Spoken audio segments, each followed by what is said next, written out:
We'll start from the beginning, again, with architecture and fashion, and then we'll arrive at architecture and catastrophe. By the way, again, of the fact that today there are almost 2,000 years, I think 1,961 or 41 years since Vesuvius covered completely Pompeii and Herculaneum, these two important cities in ancient the ancient Roman Empire. And you know, 15,000 people died, and so on. But let's begin with a happy side of the coin, so to speak, with architecture and fashion. And that's because I have a kind of a dialectical mind. I like to oppose continuously one side to another, and to kind of a comparative way of addressing certain issues. So please do not be, you know, confused by the fact that I start with architecture and fashion. So this is what amusingly Oscar Wilde said, that fashion is a form of ugliness so intolerable that we have to alter it every 6 months. But this is not what most people think. Most people think fashion is great and is beautiful. But Oscar Wilde has a sarcasm which is addressed to the, you know, the superficiality of fashion, in essence. Okay, Barbara Kruger. This was, maybe she's still alive, an North American artist who made this artwork. I shop, therefore I am. And it is true. In late capitalism, we are obsessed with shopping because in a certain way, at bottom, our lives are kind of empty, you know, and if we don't shop, we feel that emptiness. So we need to shop, whatever, you know, certain kinds of food or anything, just to shop. I shop, therefore I am. Of course, she is paraphrasing Descartes, who said, I think, therefore I am. But here we arrived where we replaced I think, therefore I am with I shop, therefore I am. Now, this is a young Austrian architect who studied at the Institute of Architecture in Vienna, at the Angewandte, the University of Applied Arts, and at the postgraduate studies in the excessive program. And you'll see he turned to fashion, and he employs architectural techniques, you know, like using Maya mainly to build clothes. I intentionally use the word build because they are in a way architectural. So you'll see some of these fashionable items done by an architect. This is the man. He's young and he's talented. You'll also see his diploma work, which is, you know, by some standards could relate to the theme architecture and catastrophe. But the accessories he designed are very connected with the architecture he does. Of course, these are 3D printed, and you see obviously the return of the ornament, and they are, you know, approximating possible new kinds of architecture, which are not so new after all, because the remote past had intricacies and complexities that were not far away from this. But these are not architectures per se, they are just fashion items. And he is recognized, and he works with another designer, fashion designer. And so, you know, yes, this is what a young architect does, kind of a, you know, side dish, but maybe he gave up on architecture to an extent, and he just uses the skills he got in the architecture school to do these things. Now here he is with Iris van Herpen, irrigatory, they call it, you know, some kind of, you know, let's call them clothes or clothing.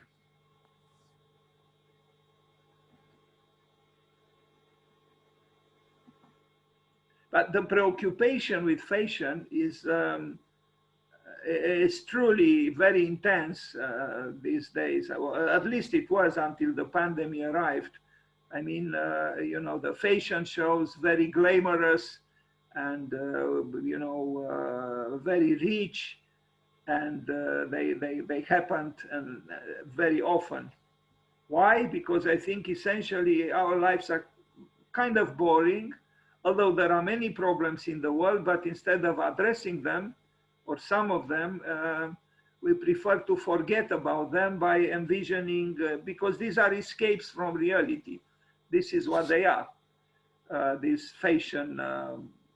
Of course, you know, they have also a positive role because they open up new vistas for aesthetic experiments. But in their essence, I think they show some kind of an exasperation. In traditional times and in traditional societies, you know, you had the same kind of clothing for all your life. And you had one set of clothing for working days and another set of clothes, maybe a little bit of better quality for, you know, the Sunday when you went to church. And that was it. And nobody got bored. And they were all dressed the same way. Now, this is inconceivable today for us. We need to change continuously, not to look only different from someone else, but also ourselves to look differently every single day. And I think this shows a certain despair, I think.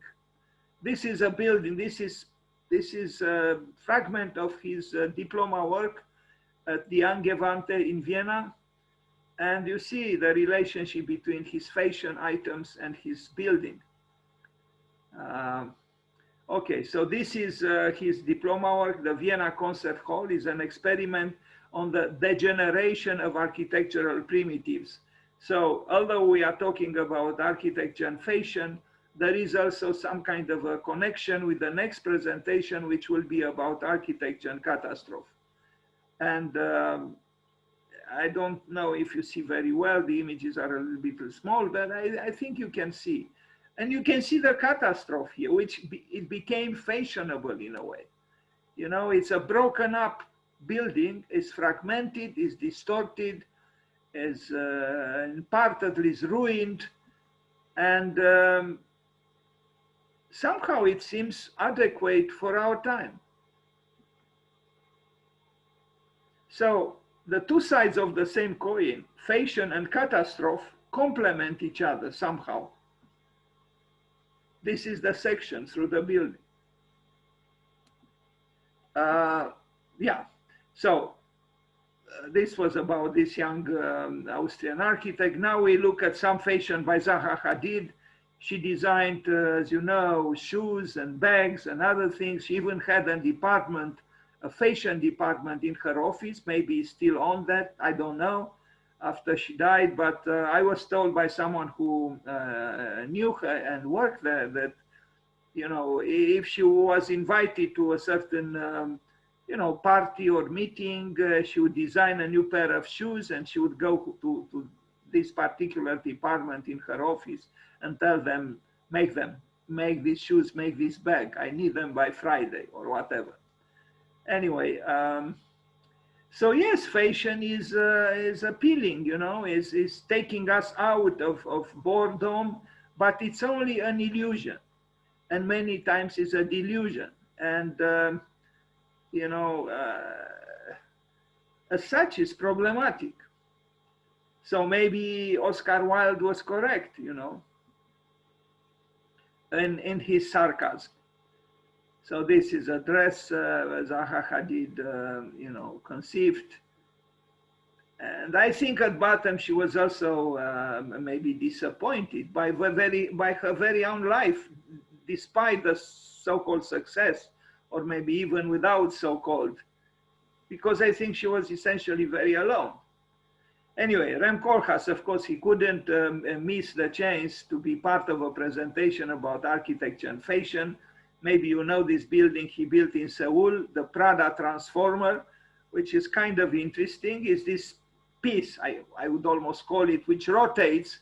So then the wall becomes a floor and the floor becomes the roof, and the functions of the pavilion change. So it's a building that rotates like a toy. And with what efforts, of course, and what expenditures, but Prada has the money. So why not attempt to escape boredom by rotating Kohlhaas cube until you know, we have the feeling that boredom is far away, but it's never like this. So you see in different positions the same architectural object, and I think in this case the expression architectural object is appropriate. In different positions it allows for different functions. In the position number 1, waist down, I don't know what that is. I guess it has to do with fashion show or something. Position 2, the lower left corner, it's a cinema. In position 3, art exhibition. In the position 4, special event. Again, whatever that means.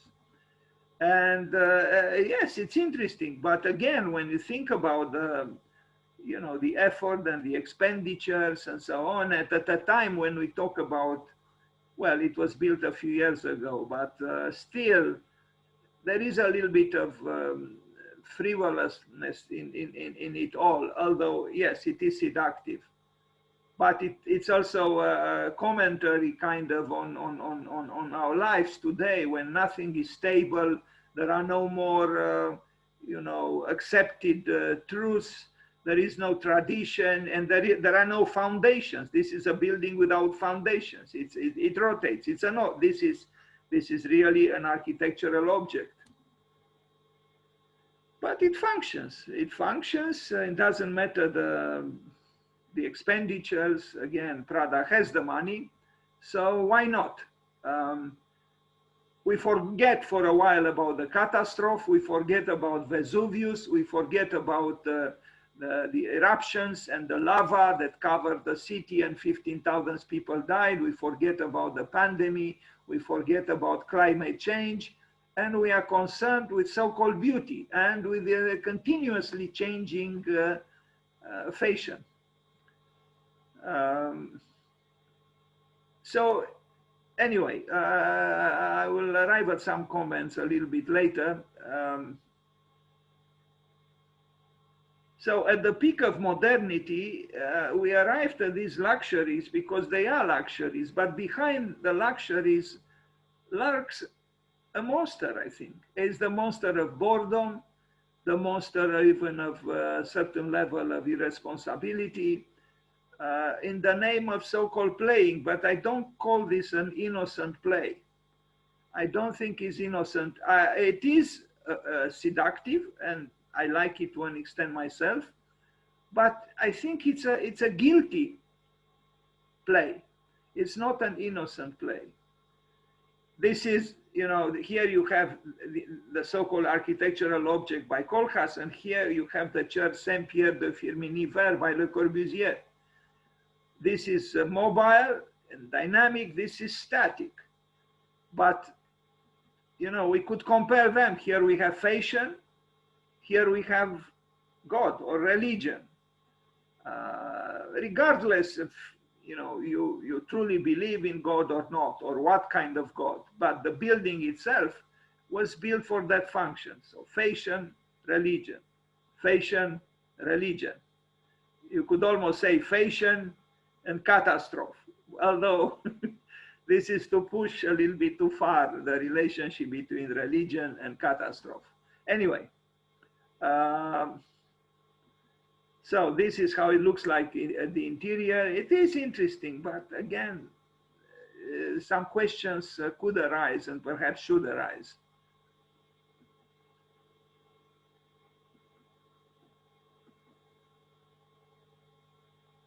I've heard myself, Rem Koolhaas, in a conference using the word object many times, referring to architecture. And in this case, It is true. This is an architectural object. It's not architecture per se.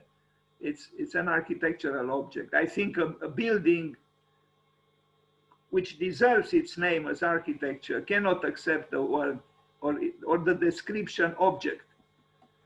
So the 20-meter high Prada transformer is located adjacent to the 16th century whatever palace in the center of Seoul.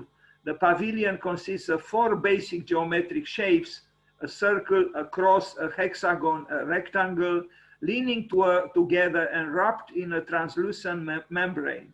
Each shape is a potential floor plan designed to be ideal for the cultural programming unfolding over the next 3 months. A fashion exhibition, a film festival, an art exhibition, and finally a Prada fashion show. Walls will become floors, and floors will become walls, as the pavilion is flipped over by 3 cranes after each event to accommodate the next. So now you see a few more pictures, well, one more picture of this pavilion. Now we go to the Fondation Louis Vuitton in Paris by Frank Gehry, which is a building I visited with a number of students. And I didn't go there with great expectations, but I was very impressed by, especially by the top of the building. It's a coiffure, if I can call it so. Although again, we are dealing here with fashion because it's Louis Vuitton, I think in a way we are also dealing with architecture and catastrophe because the building is deconstructed, is fragmented, is almost bombed, if I can say so.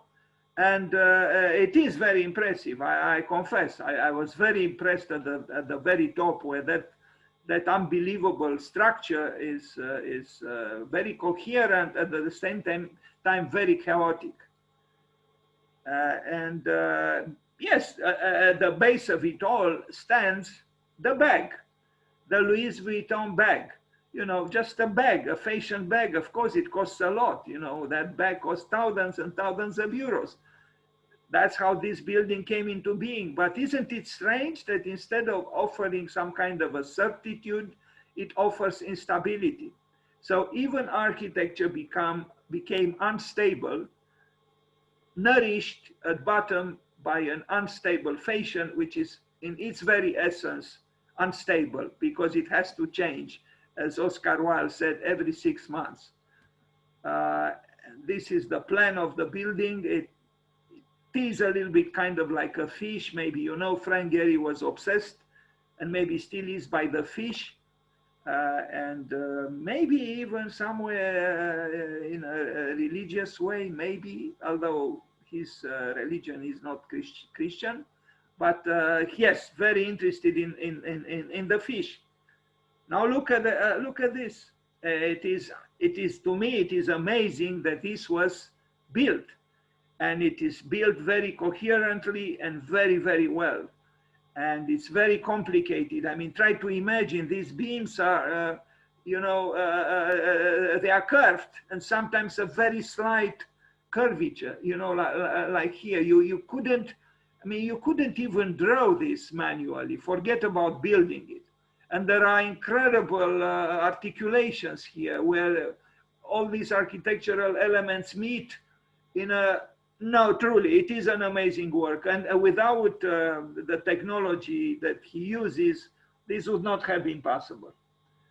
It's impossible to do something like this without the help of the most powerful and sophisticated technology. I am far from being a technocrat, I'm not.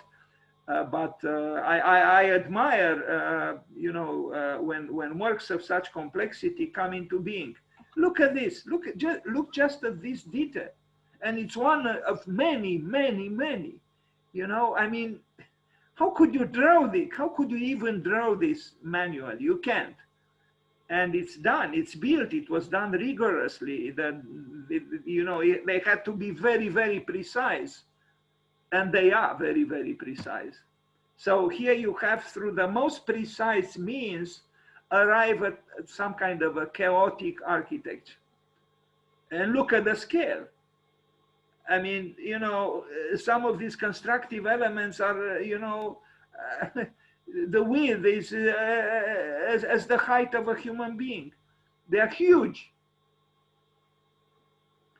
So you see, it's kind of interesting. You have fashion, you know, a bag, a banal bag in the end, you know, doesn't matter. It uses, I don't know what of expensive leather, crocodile or whatever, lizards. But based on that fashion, you know, you have this building now being built. And you know, people stay in line for hours to get into the building. I am impressed. I mean, you know, just look here, you know. You know, this is more than 3 dimensions. You know, this is, you are in a web of relationships that without a very complex technology, it would not have been possible. Look at these lines, they're perfectly parallel here. But God, you got the meaning of what I try to say. Look, you know, and this is a so-called small detail in a very large building. So, you know, maybe Bernini himself, who influenced Frank Gehry without himself knowing it, of course, Frank Gehry said that he was influenced and inspired by Bernini. I think Bernini would have been astonished by this, you know, contemporary work.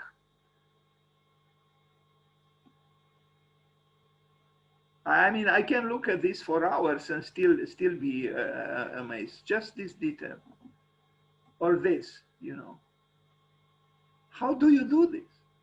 That's why I keep telling the students here, you know, study software. You know, don't draw any longer T-square and rectangles because you don't belong to our time. I'm a nostalgic man myself, but you know, you cannot express the complexity of our time with the tools of the past adequately. Maybe sometimes it's possible, but we live in a very complicated and complex world, and the building by Frank Gehry, you know, attempts to show this. It's a web of relationship. We don't have any longer just 2 points of, you know, 2 perspectival points or 3 at the most. We have a multitude, maybe an infinity. So the perspective that Piero della Francesca and Brunelleschi invented, and it was very noble and very appropriate for their time, it doesn't work any longer for our time because we don't live in a static world. It's a very different world, our world from five centuries ago. Nobody would have thought of doing something like this in the 15th century. Nobody. Well, now they do it. Christian de Portzon-Parc, the house of Dior, another fashion statement in Seoul. This one is more calm and more gentle, and the architect is as such himself, Christian de Portzon-Parc, but it's a good building. But again, referring or serving a fashion. Or a house of fashion, Christian Dior. And you have fluidities, and here you have complexities as well. Some of these parts have been manufactured in a factory, and you'll see some images probably a little later.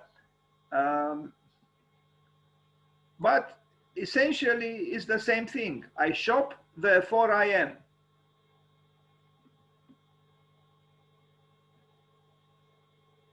A multitude and the multitude of shoes, you know, as if we don't have enough shoes in the world. And yes, there are many people who can afford to buy shoes, but we are talking here about an elite that has no problem to spend thousands of euros on a pair of shoes. And I would say that mainly because there is boredom at bottom. And then you think that if you, like once I was in New York and I was watching TV and a student from the City University of New York said, it was a program that I forgot exactly about it was, and she said, I want to change the world, but because I can't, I change my socks. So this is exactly what it is. You know, you cannot change the world and then you change your socks, or you change your bag, or you change your shoes. But the problem is still not addressed. That's why at bottom, you know, fashion has to change so very often, because at bottom it doesn't address the true problem. And the true problem is that you kind of feel that your life is empty. And it doesn't matter how many pairs of socks you have and how many pairs of shoes you have and how many bags you have, you are still at bottom unsatisfied and empty. Anyway, Toyo Ito, because we go through some stars now. The Todd's Omotesando building, it's a department store, but you know, again, it has to do with fashion. He tried to mimic in a way nature in the elevation. Inside there, all these buildings are kind of the same because they display merchandise. They are commercial buildings. But here you see that he transformed the facade into a carcass which mimics the trees. This is a famous street in Tokyo that is flanked by trees. So he made a building that, you know, at an abstracted level, it, you know, evokes somehow, you know, the trees.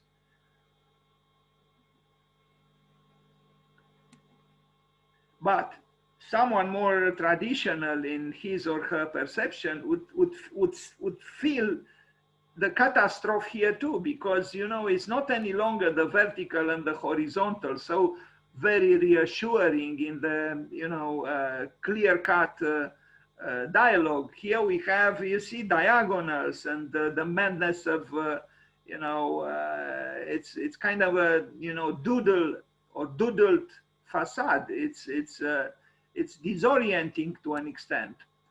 And so this is the part of disorder that is assaulting, or maybe is invited into the building because otherwise our lives are too predictable. So we need the disorder, the apparent disorder. But even at the level of appearance, it probably has some importance. Now we see a building by the rising star of the 21st century architecture, as Patrick Schumacher described Mark Form. He is working with scripting and programming. He designed this pavilion for Louis Vuitton, which I think is horrid, but it shows the arrival of textile work and weaving into architecture. So it's some kind of an embroidered interior. I don't like it at all personally, but you know, this is beyond my liking. I only show that fashion is continuously provoking itself and ourselves with new forms of display, because it's in its very nature to change continuously. This is also, you know, 3D printed and so on. And it's done very rigorously, but the aesthetics are so very different from what we saw done by Frank Gehry. And although the buildings were probably, I mean, this is a pavilion inside the building, but we can still call it a building to an extent.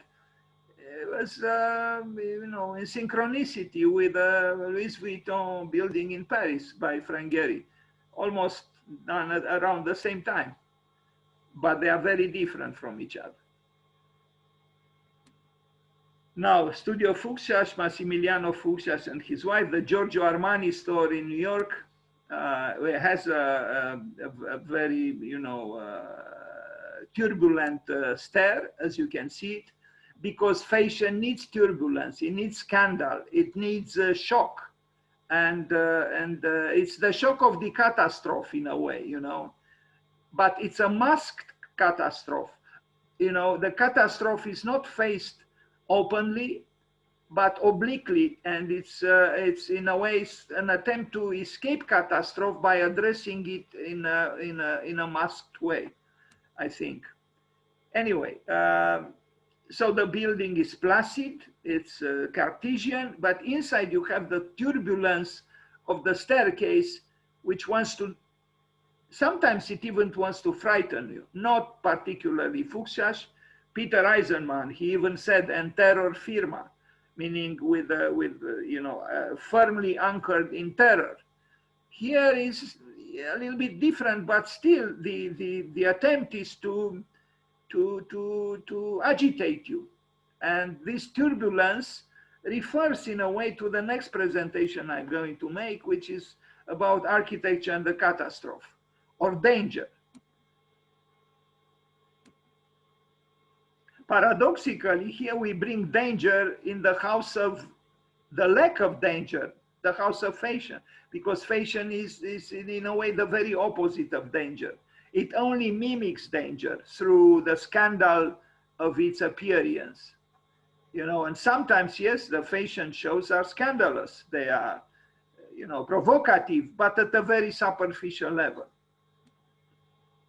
Although, you know, this staircase is in itself is amazing almost because of its complexities, the way it was built, and it functions also as a stair. Now another Armani house, also by Massimiliano Fuchsas and his wife in Hong Kong. Here again, you have the lava, if I am to refer to Vesuvius, because today there are, I can't count now, but almost 2,000 years since the eruption of Vesuvius happened. You see, this is the aesthetical lava, the architectonic lava, the fluid redness of contemporary design that tries to disturb otherwise, you know, an interior that is, you know, rather placid.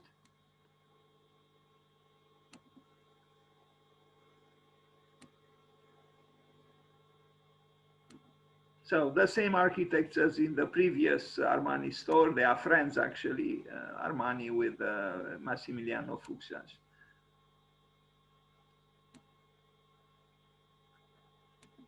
Now Rem Koolhaas again in Prada, for Prada in Milano, Fondazione Prada Torre. This is a different building, but it is Rem Koolhaas in the sense that he is mimicking here a certain distance, a certain coldness, you know, but it is misleading. We are having to do here with fashion again. That tower is gold or golden, but otherwise there is also a flirtation with poverty or arte povera. You know, it's nothing is truly embellished here. He's mimicking various things here, but he's very good at this. And you know, it still has to do with fashion, of course. It's Prada. Prada, where, you know, a belt costs 2,000 euros, if not more. I mean, who can pay so much money for a belt? You know, very, very few people. Anyway, so Rem Koolhaas in Milan for Prada. And Prada has an interest in architecture, and it's positive that there is such an interest. But when you think deeply about it, you know, at bottom is still showmanship. And well, maybe many times it was like this in history because the rich people can afford to, you know, to experiment and to invest in experiments. And but you know, if you look at it from a moral point of view, you know, but maybe aesthetics sometimes have to be devoid of a connection with what we call maybe in a morose way, morality, maybe. Herzog de Meuron, again for Prada in Tokyo, you know this building, it's very well crafted. It's ignoring catastrophe, of course. It's a building that says, you know, there are no catastrophes, and if there are catastrophes, we are going to go through them with our heads up. We are conquerors. We are not going to be defeated. Although I attended a lecture myself by Dan Coma, not Herzog and de Meuron, who talked about defeated architecture.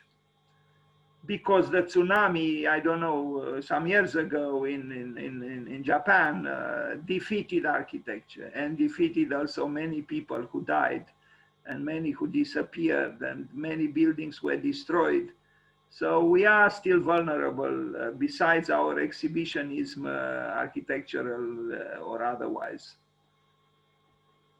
Anyway, you look at these plans, and obviously you are dealing with master architects. They are impeccable, they are complex, they are dynamic, they are rigorous at the same time. So, you know, we have to acknowledge the qualities, the architectural qualities that are at play here.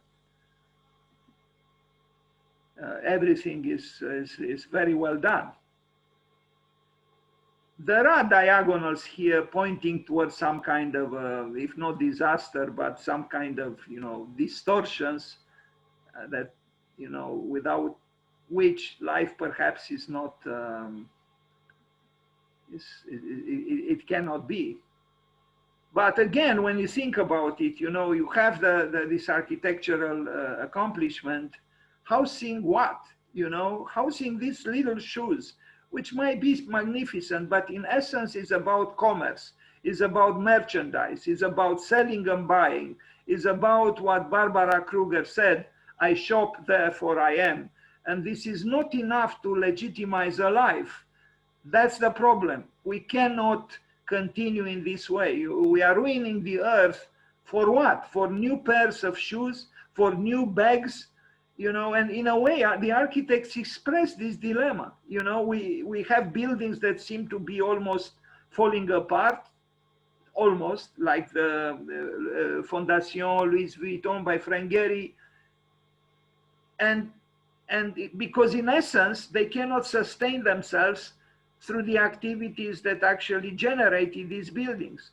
The same here, you know, there is some kind of a pathetism between the splendor of the building and its exceptionalism and the, you know, the vacuity, the emptiness, the frivolousness of, I mean, I admire beauty too, and I admire beautiful shoes. There's nothing wrong with a beautiful shoe, but here we transform really something that is, you know, maybe, you know, not a second-hand reality, but something that shouldn't occupy the center of our preoccupations. And here they occupy the center of our preoccupations, of our lives. You know, I shop, therefore I am. And if I don't shop, I do not exist. This is what these shoes seem to tell you. Otherwise, the building is excellent, yes. Now, Mark Taylor, and we arrive at the end of this first presentation, and then we'll go to fright architecture, although, you know, it could be called architecture and catastrophe.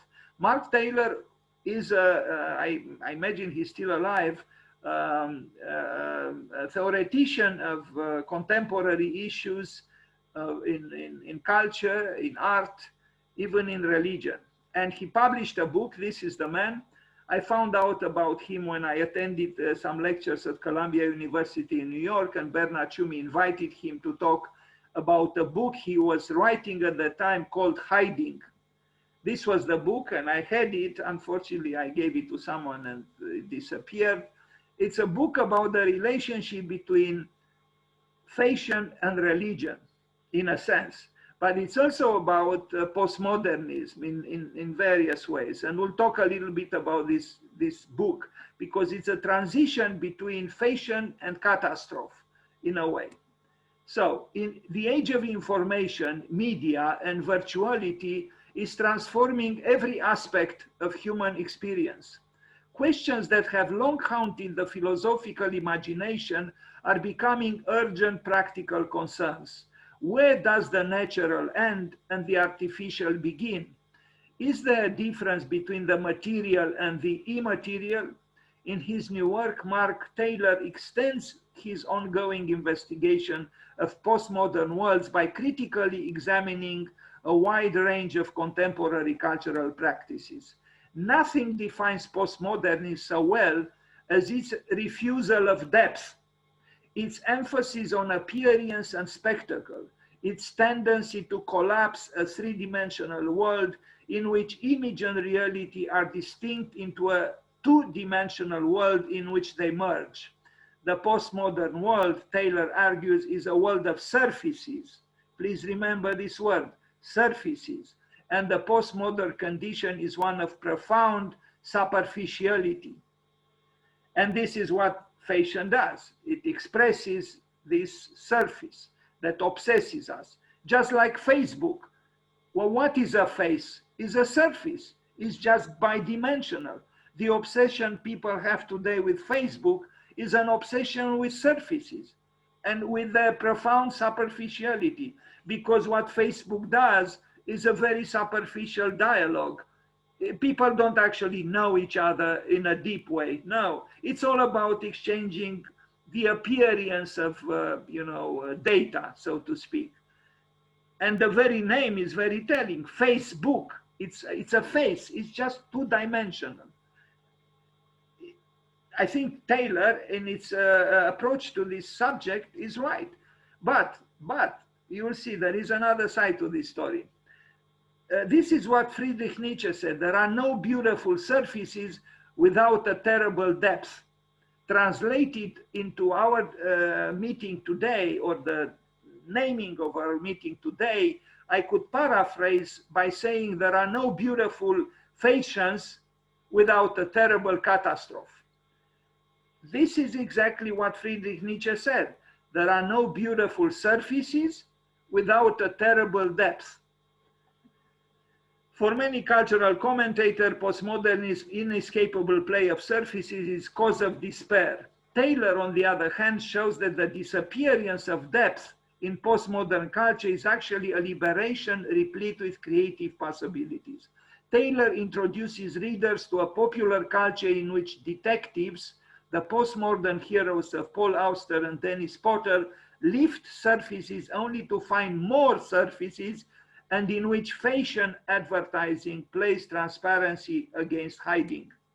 Taylor looks at the contemporary preoccupation with body piercing and tattooing and asks whether these practices actually reveal or conceal. Phrenology and skin diseases, the religious architecture of Las Vegas, between quotation marks, religious, the limitless spread of computer networks, all are brought within the scope of Taylor's brilliant analysis. Postmodernism, he shows, has given us a new sense of the superficial, one in which the issue is not the absence of meaning, but its uncontrollable ecstatic proliferation.